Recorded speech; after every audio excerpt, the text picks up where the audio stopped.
They were the shimmering gods and goddesses of the silver screen. Bathed in the golden glow of Klieg lights, their faces were worshipped in every movie theater across the globe. To the world, they had it all: glamour, power, and eternal beauty. But behind the studio polish and public perfection, many of Hollywood's most iconic stars were drowning in darkness. Today, we reveal the unspoken truth behind the Golden Age actors who battled mental illness, and in many cases, paid the ultimate price for it. What really happened inside those locked psychiatric wards?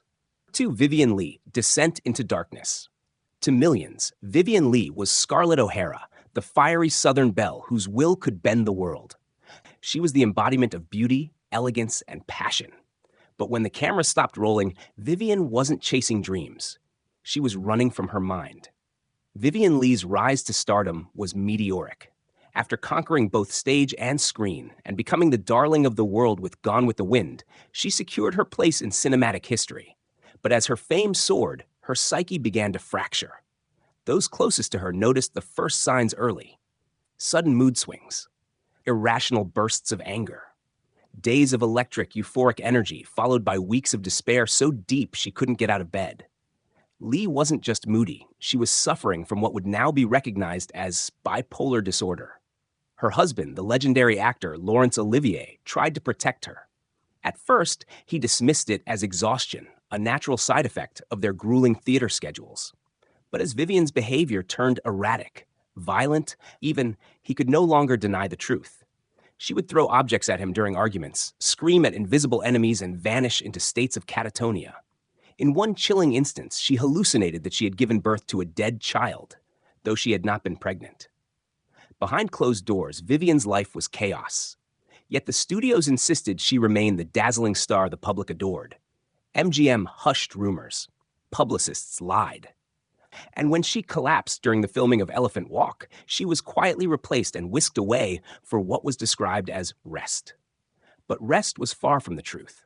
Leigh was subjected to one of the most brutal treatments of the era: electroconvulsive therapy, ECT. Administered without anesthesia or muscle relaxants, these treatments left her confused, disoriented, and increasingly hollow. The woman who had once lit up the screen now struggled to hold a conversation, and yet she returned. Vivien Leigh, ever the performer, reemerged for roles in A Streetcar Named Desire and The Roman Spring of Mrs. Stone, delivering some of the finest and most haunting performances of her career. Critics applauded her ability to embody madness. What they didn't know was that she wasn't acting. She was disintegrating. In her final years, Vivien's condition worsened. She became reclusive, battling recurring tuberculosis alongside her mental illness. Olivier, heartbroken and helpless, divorced her, not out of malice, but from despair. In 1967, at just 53 years old, Vivien Leigh died in her London home. Officially, it was TB, but those who knew her best believed her mind had already died long before. Her legacy is immortal, but her pain was very real, and for all the Oscars and accolades, Hollywood never offered her healing, only silence.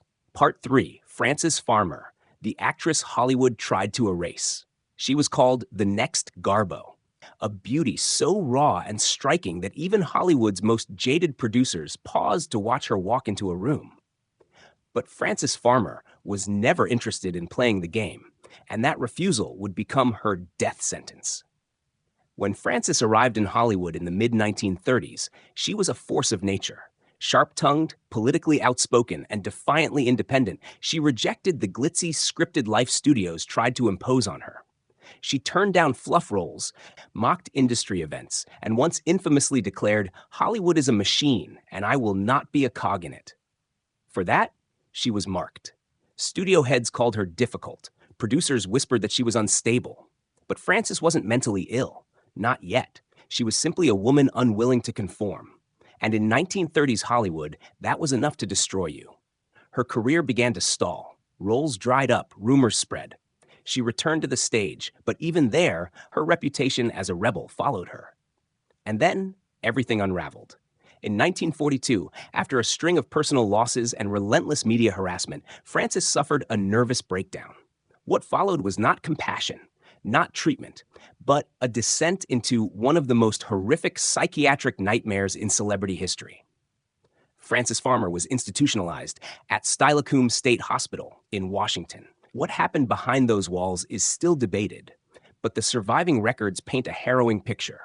She was subjected to forced medication, solitary confinement, and repeated rounds of electroconvulsive therapy, administered so frequently that she sometimes forgot her name. She was stripped, hosed down, and paraded in front of staff like an exhibit. One nurse later testified that Frances was lobotomized, though this has never been definitively proven. What is certain is that she was no longer the same woman when she emerged. For nearly 7 years, Frances was trapped in the system. Her screams went unheard. Her mother, who had gained legal control of her affairs, allegedly blocked attempts at release. And the studios? Silent. The same people who had profited from her image now turned their backs on her humanity. When she was finally discharged in the late 1940s, Frances was a ghost. She tried to restart her career, appearing in small plays and even hosting a TV show, but the sparkle was gone. The system hadn't just broken her, it had hollowed her out. In her memoir, Will There Really Be a Morning?, Frances wrote chillingly, "I went to hell and I came back, but not all of me."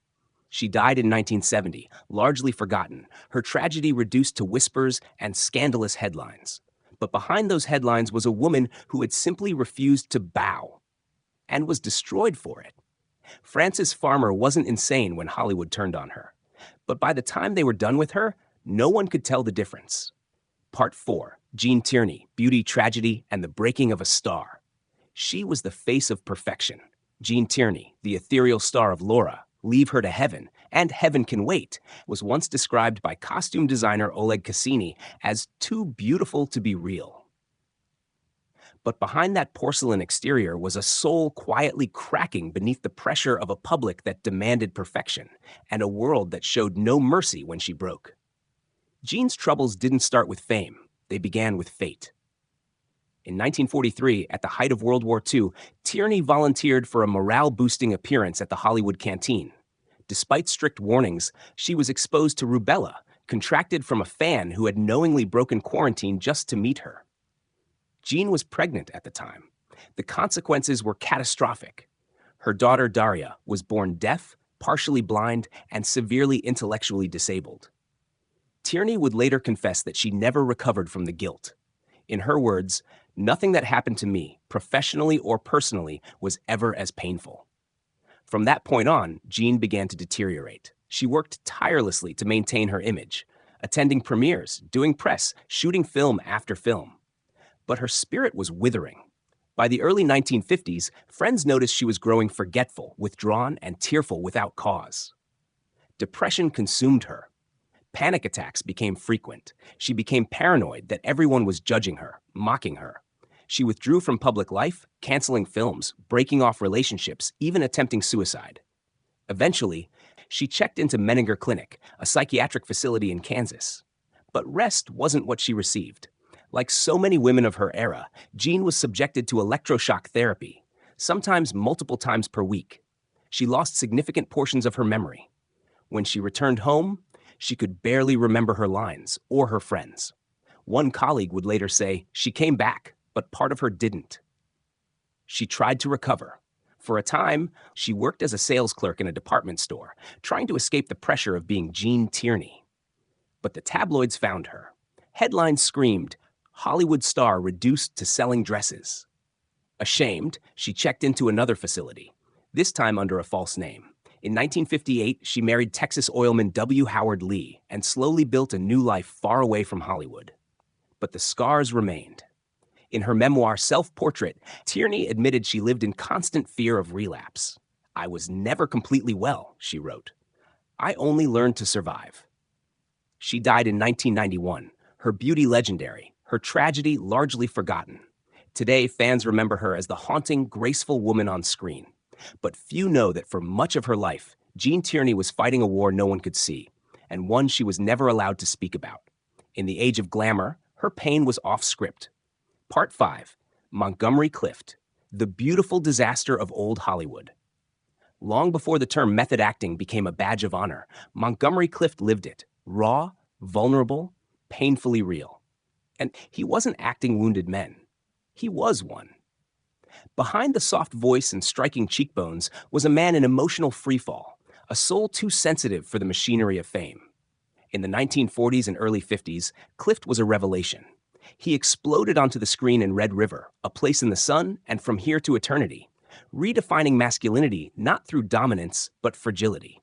He brought trembling, tortured humanity to every role, because that's what he carried inside. But Montgomery was fighting wars no studio could script. A closeted gay man in an era where a rumor could end a career, Clift lived in perpetual fear. He hid relationships, deflected questions, drank to numb the tension. His personal life was a fortress of secrecy. And that secrecy came at a cost. The cracks became impossible to hide after May 12, 1956, the night of the crash.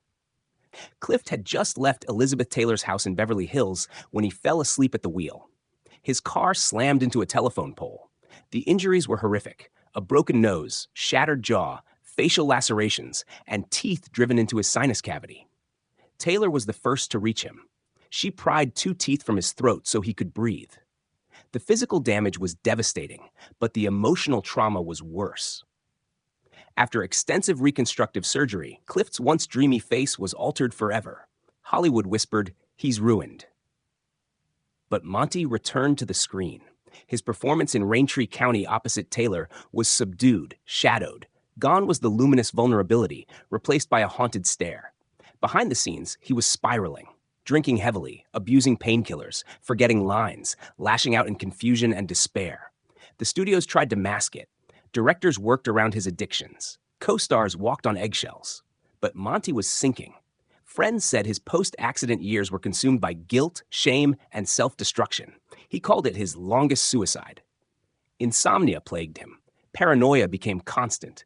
He would disappear for days, holed up in dark hotel rooms with pills, whiskey, and regret. One biographer described him simply as a man drowning in silence. Yet even in his decline, his talent flickered. In The Misfits, 1961, opposite Marilyn Monroe, Clift was ghost-like, broken, beautiful, utterly unforgettable. In Judgment at Nuremberg, 1961, he played a mentally disabled witness, delivering a performance so raw the director wept on set. What the audience didn't know was that Clift wasn't playing a damaged man. He was living it. Montgomery Clift died in 1966 of a heart attack at just 45, alone, in bed. His final years were marked by isolation, addiction, and crushing sadness.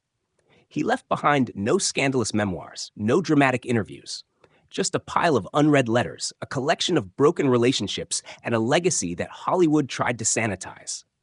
But behind the tragic headlines was a deeper truth. Monty wasn't destroyed by the crash. He was destroyed by the silence about who he was, what he felt, and how deeply he suffered in a world that refused to see it. He once told a friend, "The sadness of my life is that I have never truly been loved." But to audiences, Montgomery Clift gave everything he had, even the pieces he couldn't afford to lose. Part 6, Judy Garland, The Price of Being a Product. She sang her way into America's heart as Dorothy Gale, skipping down the yellow brick road with hope in her eyes and innocence in her voice. But Judy Garland would never find her way home, because from the moment she became a star, she stopped being human. She became property. Born Frances Ethel Gum, Judy was already performing in vaudeville before she could read. By the age of 13, she was signed to MGM, and from that moment on, her life was no longer hers. She was a commodity, manipulated, medicated, and molded to fit an image the studios crafted without mercy. Judy was told she was ugly. Her nose was too wide, her waist too thick, her smile too crooked. MGM executives called her the Little Hunchback. To keep her weight down, they put her on amphetamine pills, speed, administered by studio doctors. To sleep, she was given barbiturates. By the time she was 17, she was already addicted to both. While filming The Wizard of Oz, she was working 18-hour days on a diet of black coffee, cigarettes, and pills. She was slapped when she laughed during takes. Her breasts were bound to make her look younger. And when she fainted from exhaustion, she was simply revived and sent back in front of the camera. This was not a childhood. It was indentured servitude with glitter. The trauma only deepened with time. Judy's relationships failed, her mental state deteriorated, and the addiction that had been forced upon her now controlled her. She would show up late to sets, or not at all.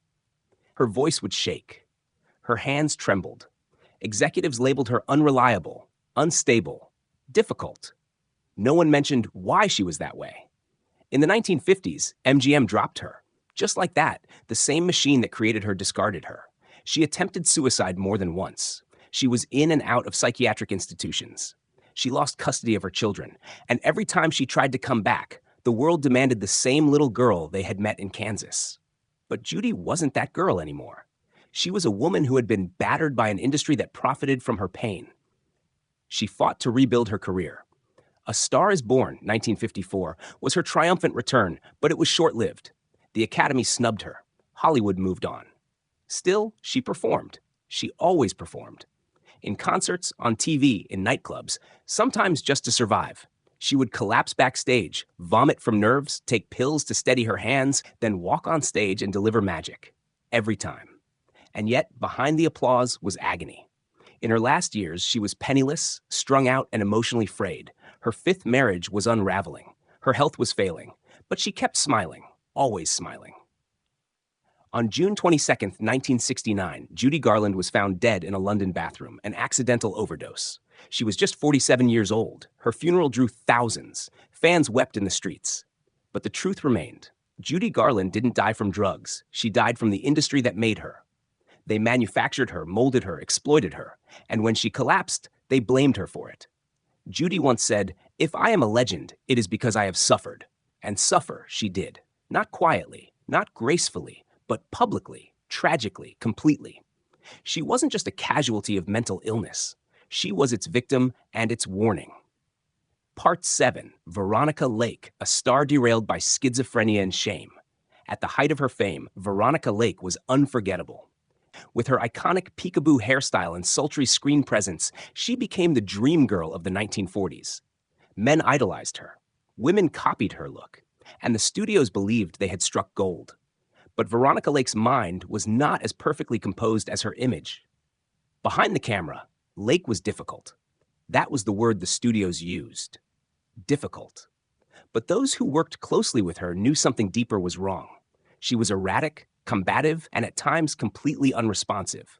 Her memory would falter mid-line. She would stare into space for minutes. One co-star said it was like working with a ghost wearing lipstick.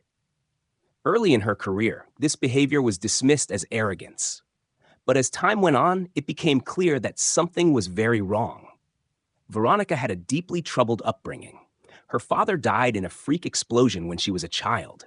Her stepfather was allegedly abusive. She suffered from night terrors, paranoia, and delusions even before fame hit. And when it did, it crushed her. The pressure to perform, to stay thin, to look perfect at all times. Lake buckled under it. Alcohol became a crutch. She would show up to sets drunk, incoherent, or not at all. Her behavior wasn't scandalous. It was desperate. And then the roles stopped coming. By the early 1950s, Lake's career was effectively over. No longer the box office draw she had once been, she disappeared from the spotlight, but not into comfort or quiet retirement. Veronica Lake fell into the void. She moved to New York and at one point was found working anonymously as a bartender, using her real name, Connie Ockelman. Patrons would sometimes recognize her, stunned that the former silver screen siren was now serving drinks in a dimly lit lounge. When asked why she was there, she replied, "I've got nowhere else to go." But the story was darker than it seemed. Lake had reportedly been diagnosed, though never publicly, with schizophrenia, a fact that only surfaced in whispers and unauthorized biographies. In a time when mental illness was treated as moral failure or personal weakness, her condition was buried beneath alcohol and shame. She had no steady income, no consistent home, and for years lived in transient hotels, relying on strangers and former fans for basic survival. Despite a brief comeback attempt in the 1960s, she remained largely ostracized by an industry that had once adored her. In her later years, she penned a memoir, Veronica, the autobiography of Veronica Lake, in which she tried to reclaim her narrative. She spoke of being exploited, misunderstood, and discarded, but she rarely mentioned her illness. The stigma was still too strong. On July 7, 1973, Veronica Lake died of hepatitis and renal failure alone in a Vermont hospital. She was just 50 years old. Her ashes were scattered off the coast of the Virgin Islands, at her own request, far from Hollywood. No publicist released a statement. No studio issued a tribute. For the industry, she had vanished years ago. But in truth, she had been vanishing long before. From herself, from reality, from a world that never asked why she was slipping. Veronica Lake wasn't just a lost star. She was a woman crushed by a system that didn't recognize mental illness, only box office numbers. And when she stopped delivering, she stopped existing. Behind that curtain of golden hair was a mind in torment, and no one ever thought to lift it. Part 8. Barbara Payton, Addiction, Psychosis, and the Fall from Grace. When Barbara Payton burst onto the screen in the early 1950s, she was called the next Lana Turner. Blonde, voluptuous, and smoldering with sexual energy, she had the kind of presence that made casting agents lean forward. But Barbara's beauty was more of a curse than a gift, and it would become the bait in a trap she never escaped. Her breakout role in Kiss Tomorrow Goodbye opposite James Cagney turned heads. But what captivated audiences even more was her off-screen life. Turbulent romances, scandalous affairs, violent public brawls. Tabloids devoured her. Studios hesitated, and Barbara spiraled. It started with alcohol, then barbiturates, then heroin. By the mid-1950s, she was no longer a rising star. She was a walking headline. Fallen star, tragic blonde, Hollywood's saddest story. But beneath the labels was something even darker. Barbara Payton was losing her mind. Friends noticed she would forget conversations from hours earlier. She would talk to people who weren't there. Her mood swung from manic joy to suicidal despair in minutes. Once, she appeared at a press event wearing mismatched shoes and smudged lipstick, insisting she had just filmed with Clark Gable, though Gable had retired years earlier. Doctors suspected alcohol-induced psychosis, possibly compounded by undiagnosed schizophrenia or bipolar disorder, though no formal diagnosis was ever made. And why would there be? No studio was paying for treatment. No friend intervened. She was no longer profitable. By the late 1950s, Barbara was prostituting herself on the streets of Hollywood for as little as $5 a client. She was arrested multiple times for solicitation, public intoxication, and vagrancy. One officer described her as hollow-eyed, barefoot, and bleeding from the lip, like she didn't know where she was or how she got there. Her final years were lived in flophouses and jail cells. She slept on floors, sold her body to strangers, and ate from garbage bins. Her only source of income became a tell-all autobiography titled I Am Not Ashamed, a bitter, defiant chronicle of how Hollywood had built her up and let her shatter. But there was shame, so much of it. In her eyes, her posture, her fading voice. At one point, a photographer captured her sitting alone at a bus stop, dressed in rags, talking to herself with a faraway stare. The photo ran with the caption, From Hollywood starlet to mental patient. Barbara Payton died on May 8, 1967, of heart and liver failure. She was just 39. No funeral service, no celebrity tributes, just a brief wire announcement and another discarded Hollywood casualty. But Barbara wasn't just a tragic figure. She was a woman who, from the very beginning, had been fed to the machine. The moment she stopped being useful, the industry erased her. And no one, not a single studio, producer, or agent, ever paused to ask if she needed help. Barbara Payton wasn't destroyed by scandal. She was destroyed by untreated mental illness, institutional neglect, and a world that only saw her as disposable. Her story isn't just heartbreaking. It's a warning of what happens fame devours the fragile. Part 9, Charles Boyer, the depression no one saw coming. To the world, Charles Boyer was the consummate romantic. With his velvet voice, European charm, and magnetic screen presence, he starred in some of the most iconic films of the 1930s and 40s. Gaslight, Love Affair, Algiers. He was the man who made women swoon with a glance and elevated elegance into an art form. But the man behind the screen was no charming rogue. He was a man tormented by profound sadness, someone who carried a quiet, lifelong battle with clinical depression, masked behind politeness, work ethic, and a devotion to privacy. Unlike many of his peers, Boyer managed to avoid scandal. He wasn't known for affairs or drunken outbursts. In fact, his off-screen life appeared, at first glance, enviable. He was deeply in love with his wife, British actress Pat Patterson, and fiercely protective of their son, Michael. But that illusion would not last. In 1965, their son, just 21 years old, died by suicide with a gunshot to the temple. Boyer was shattered. He had always been emotionally reserved, controlled, and self-disciplined. But Michael's death cracked something open. He began withdrawing from public life. He stopped accepting major roles. Close friends said his once vibrant eyes now looked blank, as though he was sleepwalking through life. The man who once lit up the screen now barely spoke above a whisper. Worse still, he never fully grieved. Boyer was a product of a generation that didn't show weakness, particularly not men, and especially not in public. He buried the pain, but it consumed him from within. Then came the final blow. In 1978, Boyer's beloved wife, Pat, was diagnosed with terminal cancer. He became her caregiver, staying by her side night and day as her condition deteriorated. The two had been inseparable for more than 40 years. She was his anchor, his only tether to the world.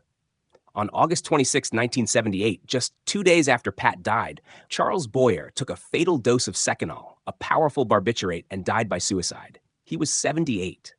His suicide shocked Hollywood. Here was a man who, by all outward measures, had lived a full, respectable, even noble life. But no one had known the depth of his suffering. He left no note, no public explanation, only grief. And yet, in retrospect, the signs were there. Throughout his life, Boyer had made cryptic statements about loneliness, despair, and the meaninglessness of fame. Once, during an interview, he said, "The only thing I have truly feared in this life is emptiness." In the end, it wasn't scandal or madness that claimed Charles Boyer. It was an overwhelming sorrow that he never allowed himself to express. His story reminds us that mental illness doesn't always look wild or chaotic. Sometimes, it's quiet, invisible, deadly. Behind the polite smiles and pressed tuxedos, Charles Boyer was a man who could not survive the weight of grief. Part 10. Lupe Vélez, The Exploitation of a Mental Breakdown. Known as the Mexican Spitfire, Lupe Vélez blazed through early Hollywood like a firecracker, loud, fearless, and utterly unforgettable. She had beauty, charisma, and a screen presence so explosive that producers didn't know whether to fear her or cast her. But as much as Lupe captivated audiences, she terrified the system. She was a woman of color in a white-dominated industry, a fierce personality in an era that demanded obedience from its actresses. And worst of all, in the eyes of 1930s Hollywood, she was emotionally unpredictable. In truth, Lupe Vélez was deeply mentally unwell. What the press dubbed passionate tantrums were more likely symptoms of bipolar disorder or borderline personality disorder, conditions that were not understood at the time. She experienced violent mood swings, from euphoric highs to cataclysmic lows. She would erupt into furious shouting matches with studio executives, only to collapse moments later into sobs, convinced no one loved her. And the studios? They leaned into the chaos. They exploited her reputation for instability, casting her in roles that parodied her fiery nature. The Mexican Spitfire franchise became a box office hit, but it turned her into a caricature. And that caricature became a cage. In her personal life, Lupe was desperate for stability. She had a string of high-profile, often abusive relationships. Gary Cooper, Johnny Weissmuller, and others. She longed for love, for marriage, for children. But what she received was heartbreak, rejection, and tabloid humiliation. Then came 1944. At 36, Lupe discovered she was pregnant, reportedly by actor Harold Maresh, who refused to marry her. For a Catholic Latina woman in mid-century America, this was a scandal that could destroy her. The fear, shame, and humiliation consumed her. On December 13, 1944, Lupe Vélez arranged flowers on her vanity, lit candles in her bedroom, and dressed in her most elegant gown. She took a lethal dose of Seconal, lay down in bed, and waited to die. But the story didn't end there, because Hollywood didn't allow dignity in death, especially not for women like Lupe. Almost immediately, grotesque rumors spread, the most infamous, that she had vomited into a toilet and died with her head submerged. The image of a once glamorous actress dying in disgrace became a joke, repeated in tabloids, magazines, and even films. The truth? No such evidence exists. Lupe likely died in her bed, as she intended. Elegant, tragic, heartbroken, but the studios never corrected the lie. They let her become a cautionary tale, a punchline, a symbol of madness and vanity gone wrong. What they didn't say was this: Lupe Velez was a woman crushed under cultural pressure, mental illness, and abandonment. She didn't die because she was dramatic. She died because no one helped her when she needed it most. To this day, her legacy is clouded by mockery. But behind that mockery was a desperate plea for love, stability, and peace. And she never got it. Clara Bow, Hollywood's first it girl and the isolation of paranoia. Before Marilyn Monroe, before Jean Harlow, before anyone else, there was Clara Bow, the original it girl. She lit up the silent screen with her vivacious energy, magnetic smile, and raw sexuality. In an age of prim, porcelain leading ladies, Bow was electric, unfiltered, and real. But Clara Bow didn't play by the rules, and Hollywood never forgave her for it. Her childhood was a nightmare. Born in Brooklyn poverty in 1905, Clara grew up in a home ravaged by violence, mental illness, and neglect. Her mother, suffering from psychosis, once tried to slit Clara's throat in the middle of the night. Her father sexually abused her. These traumas laid the foundation for a lifetime of psychological wounds that never fully healed. Fame came fast. She won a beauty contest, landed her first role at just 16, and became a household name by 20. The camera loved her. Audiences were captivated. But behind her wide, flirtatious eyes was a girl still terrified of the dark. As Bow's star rose, so did the vultures. She was uneducated, vulnerable, and surrounded by men who saw her as a meal ticket. Her finances were mismanaged. Studio handlers controlled her schedule, her diet, even her friendships. When she resisted, they leaked stories to the tabloids. Rumors swirled of wild orgies, public intoxication, and moral decay. In reality, Clara Bow was breaking down. She began experiencing paranoia, believing she was being followed, watched, mocked. She would lock herself in her dressing room for hours, convinced studio staff were plotting against her. Her speech became disjointed. Her trust vanished, and the industry turned on her. When the talkies arrived, Clara's anxiety skyrocketed. She hated the sound of her voice. She hated the attention. She started trembling during takes, forgetting lines, and fleeing sets mid-scene. Audiences mocked her Brooklyn accent. Executives began quietly phasing her out. In 1931, at just 26, she suffered a complete nervous collapse. Diagnosed with schizophrenia, a diagnosis modern experts debate, she was institutionalized. Newspapers ran cruel headlines. "It girl loses IT." She never fully returned. After a brief failed comeback, Clara retreated from Hollywood altogether. She married actor Rex Bell, moved to a Nevada ranch, and tried to disappear. But peace eluded her. She rarely left her room. She slept for days at a time, refused visitors, and was reportedly terrified of being poisoned. Her two sons later described her as loving but unreachable. She attempted suicide at least once and underwent electroshock therapy in the 1940s. One doctor's note simply read, "Paranoia continues. Trust is gone." Clara Bow died in 1965 of a heart attack at the age of 60. At her request, her ashes were scattered in anonymity.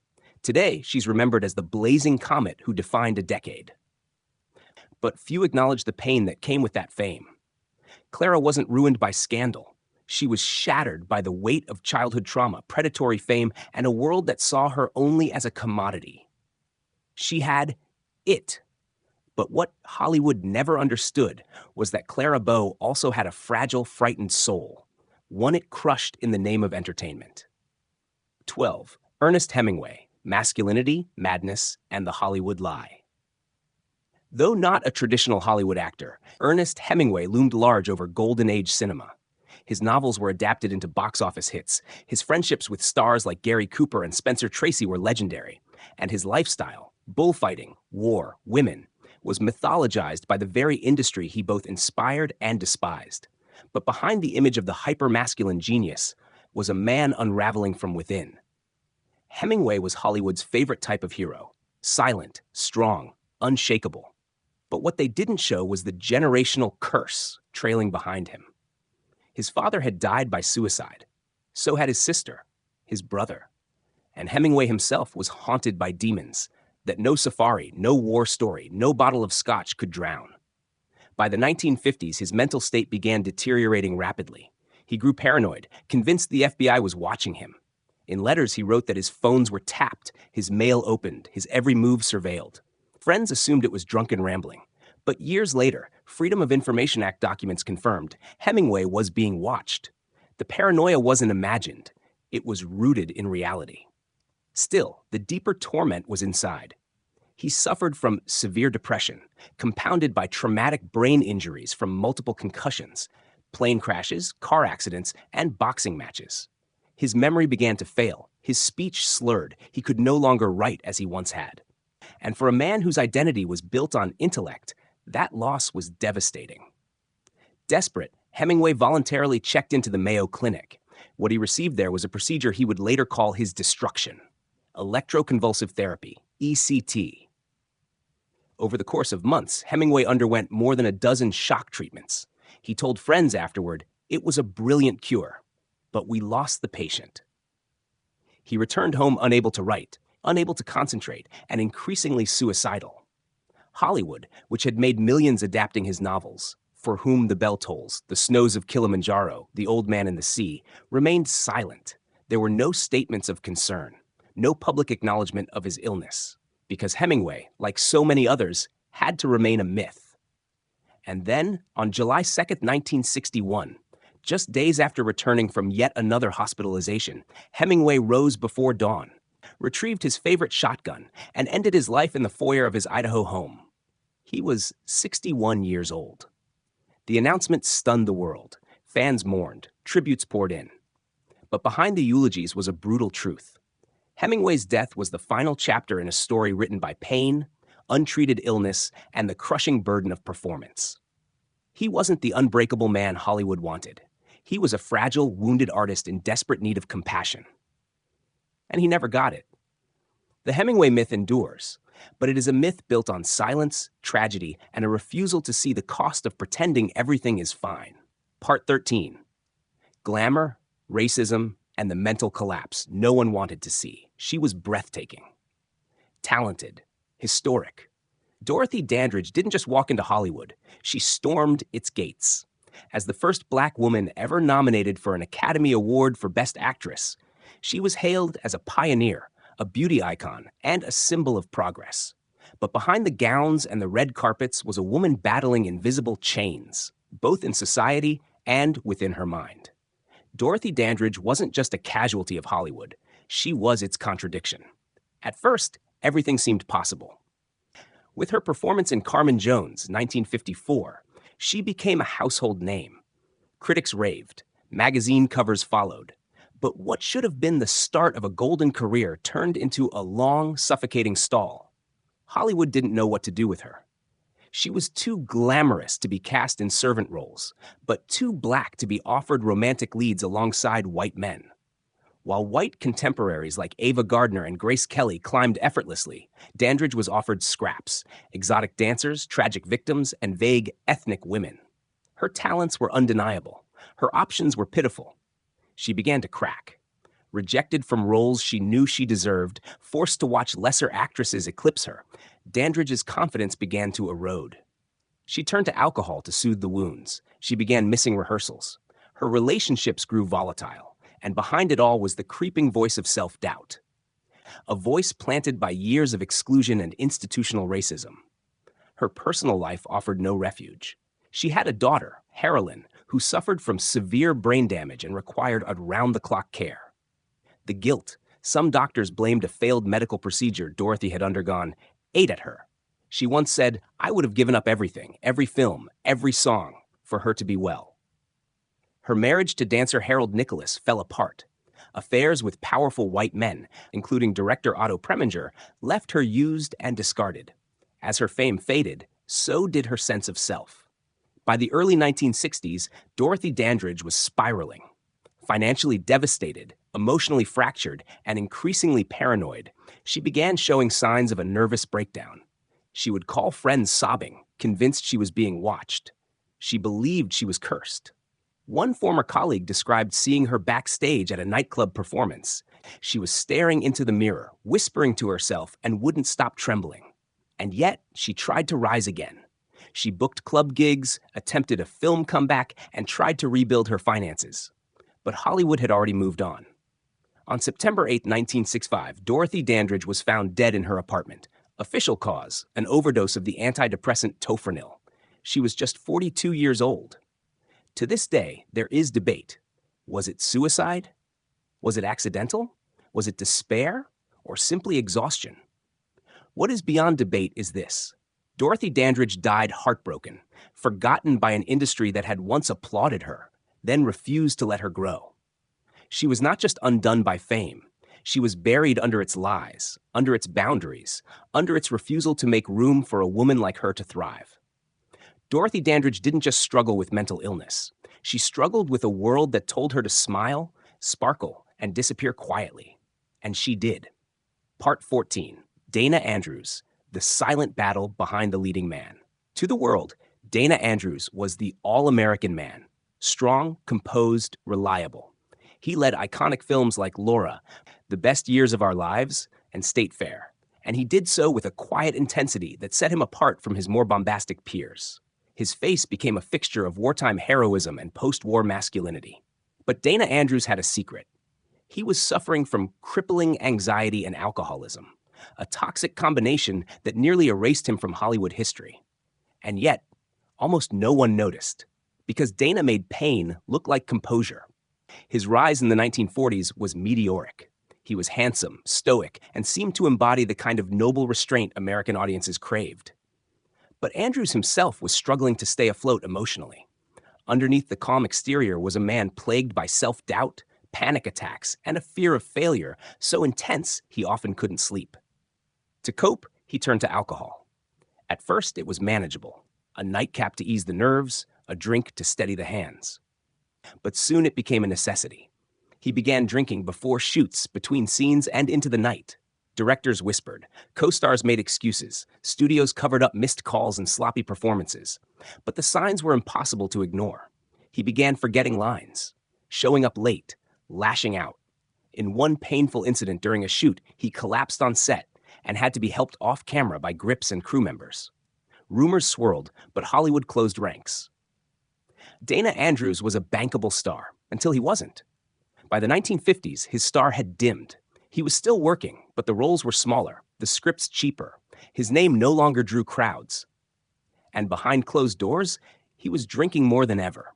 His health deteriorated, his marriage buckled. His children recalled him as distant, sometimes frightening, especially during his darkest days.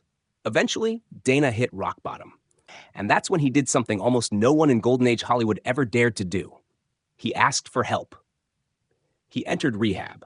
Multiple times. He began attending Alcoholics Anonymous and eventually became a public advocate for recovery. Years before such honesty was accepted, let alone praised. He gave speeches. He met with fellow alcoholics. He admitted, openly, that he had been mentally and emotionally unwell for most of his career. He said, "I didn't know what I was doing. I was in pain, and I didn't think I could say it out loud." Dana Andrews didn't die young or vanish tragically. He survived, but at great cost. His prime was eaten away by a sickness no one wanted to acknowledge, and by the time he regained clarity, Hollywood had moved on. He spent his later years away from the spotlight, helping others battle addiction, quietly fighting off the demons that had once ruled his life. He died in 1992, after years of declining health due to Alzheimer's. He once told a friend, "If I'd asked for help sooner, I might have had a different life." Dana Andrews wasn't loud about his suffering. He didn't spiral on tabloid covers. But he suffered nonetheless, and he showed us that sometimes the most dangerous breakdowns are the ones we never see. Part 15. Margot Hemingway, the glamorous granddaughter who inherited the curse. She was born into legend. The granddaughter of Ernest Hemingway, Margot Hemingway was practically destined to become someone. She had the name, the beauty, the charisma, and for a brief blazing moment in the 1970s, she was everywhere. Magazine covers, runways, commercials. Her face was the face of fashion. But Margot wasn't just chasing fame. She was running from a darkness that had haunted her family for generations. Behind the glossy Vogue spreads and champagne-soaked parties was a woman deeply in pain. From a young age, Margot had suffered from clinical depression, anxiety, and what she would later describe as a profound sense of worthlessness. But no one talked about mental illness in the Hemingway family. It was a legacy cloaked in silence, shame, and eventually death. Her grandfather had died by suicide. So had his father, and his father before him. And in 1996, Margot would join them. But the path to that point was filled with warning signs that no one wanted to see. As her modeling career soared, Margot began drinking heavily. She developed eating disorders, alternating between anorexia and bulimia. The pressure to stay thin, to look perfect, to live up to a name steeped in artistic genius was suffocating, and the industry didn't care. As long as she looked good, no one asked if she felt okay. By the early 1980s, the modeling work dried up. Her attempts to transition into acting, most notably in Lipstick 1976, were met with ridicule. Critics were cruel. Hollywood dismissed her as a pretty face with a famous name and no substance. The rejection cut deep. Margot's drinking worsened. She dabbled in drugs. She entered a revolving door of rehab facilities, psychiatric institutions, and failed comeback attempts. Friends said she would oscillate between manic energy and crushing depression, sometimes within hours. She would call late at night, sobbing uncontrollably. And still, she kept trying to smile in front of cameras. Her younger sister, actress Mariel Hemingway, later revealed that Margot had been sexually abused as a child, a trauma that only compounded her psychological fragility. Margot tried to speak publicly about her struggles, but the media mocked her. One headline called her the sad side of beauty. Another simply read, washed up Hemingway. On July 1st, 1996, just one day before the anniversary of Ernest Hemingway's death, Margot was found lifeless in her Santa Monica apartment, an overdose of phenobarbital. She was only 42. The world barely paused. The fashion world moved on. Hollywood barely looked back. And the Hemingway legacy of brilliance intertwined with self-destruction claimed another victim. But Margot's death wasn't just a family curse.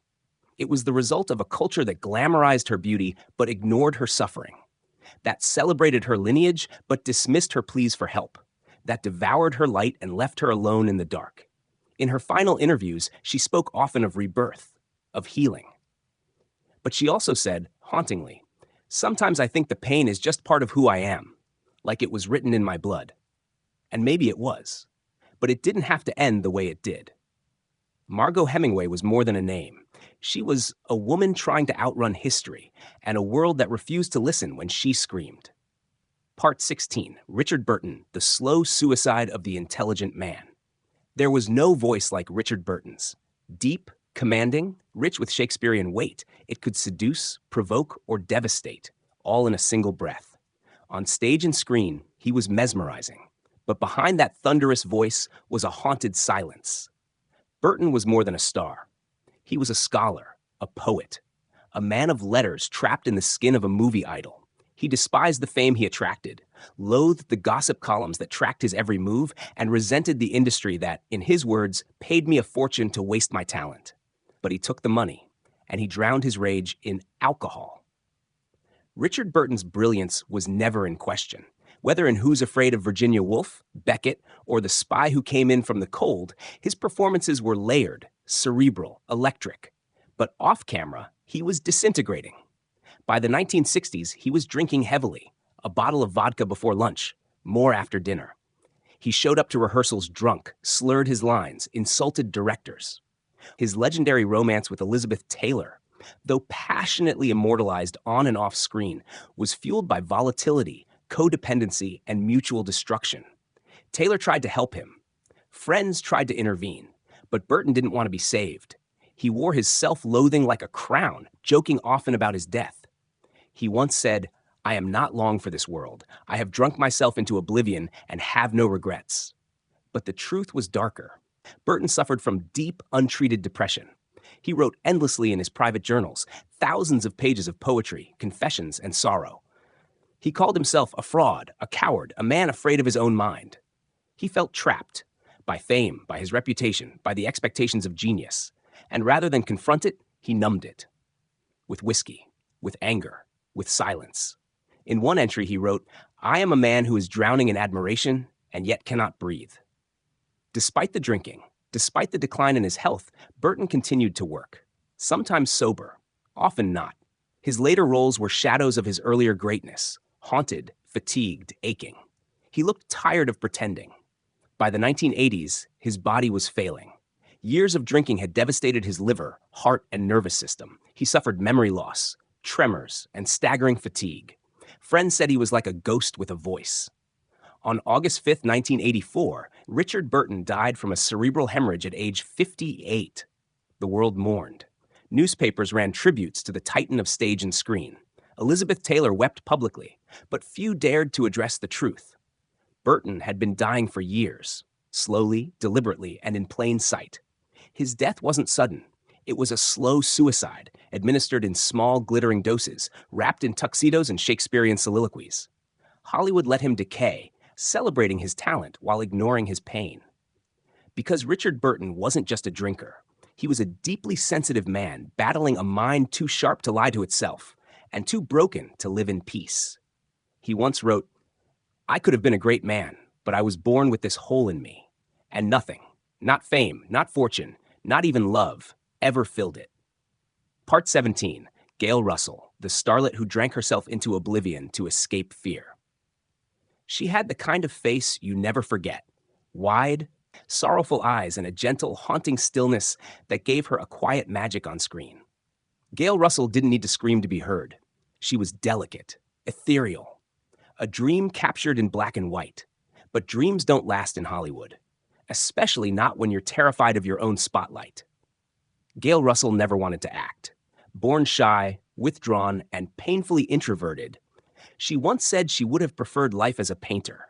But when Paramount Pictures saw her beauty, they didn't ask what she wanted.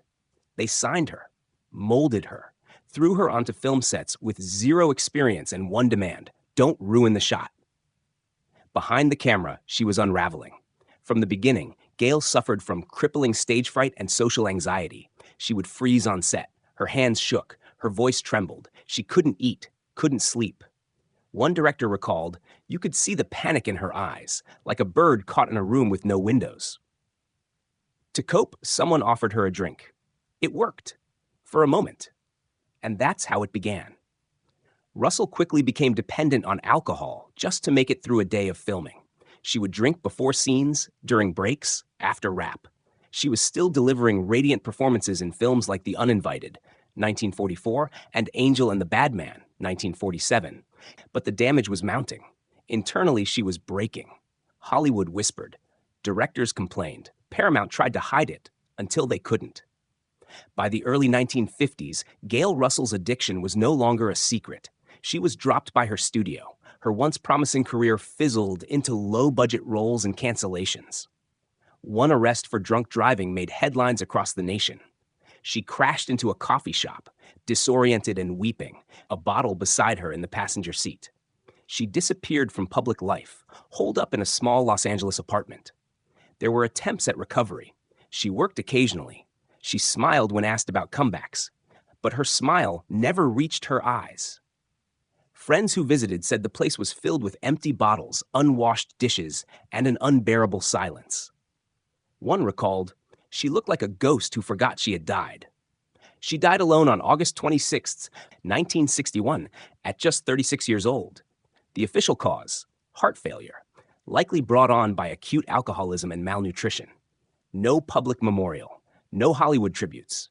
Just a quiet, tragic ending for a woman who never truly belonged to the place that destroyed her. Gail Russell didn't die because she was weak. She died because she was sensitive in a system that punishes softness. She didn't ask for fame. She didn't chase it. It was thrust upon her, and it crushed her. She once said in an interview, "I didn't have the nerve for it, but I didn't know how to say no." Her story is a haunting reminder that not everyone who shines on screen is built to survive behind it. Part 18, the strong father figure who fell into the abyss. To an entire generation, Brian Keith was Uncle Bill from Family Affair. The warm, gruff but loving guardian every child dreamed of.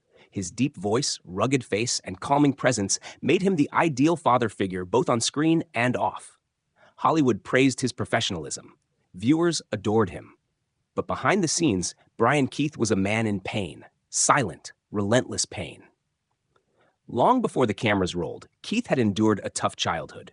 His father died when he was young. He served as an aerial gunner in the Marine Corps during World War II, facing the trauma of combat firsthand. And though he rarely spoke about it, the experiences left emotional scars that never quite healed. His acting career spanned decades. Westerns, war films, family sitcoms. He was admired not for flash or controversy, but for his consistency, his quiet strength. But what few knew was that strength came at a cost. Keith was known to self-isolate between roles. Friends said he struggled with depression, but refused to acknowledge it, let alone treat it. And then, in 1997, came the moment that changed everything. His daughter, Daisy Keith, a bright, aspiring actress, died by suicide. She was only 27. The loss was shattering. Brian, who had already begun experiencing serious health problems, including emphysema and lung cancer, now faced a grief so overwhelming it pulled him into darkness. Those close to him said he rarely spoke after Daisy's death. He stopped working. He stopped caring. He refused treatment. He shut out friends. He refused to discuss his daughter. But the pain didn't go away. It swallowed him. On June 24, 1997, just 10 weeks after Daisy's passing, Brian Keith was found dead in his Malibu home, a self-inflicted gunshot wound to the head. He was 75 years old. The public was stunned. How could the steady, beloved Uncle Bill, the comforting rock of American television, die by suicide? But what they didn't understand was that Brian Keith's strength had always been a performance, a mask. He was hurting long before Daisy's death. But in a world that expected men to be stoic, especially veterans and father figures, he kept it buried. He once said in a rare interview, "I don't believe in whining. You just push through. That's the deal." But grief isn't something you push through. And untreated mental illness doesn't care how brave you've been. Brian Keith wasn't weak. He was wounded and never allowed to show it. His death was a tragedy. But the greater tragedy is that he felt alone in a world that thought he was the strongest man in the room.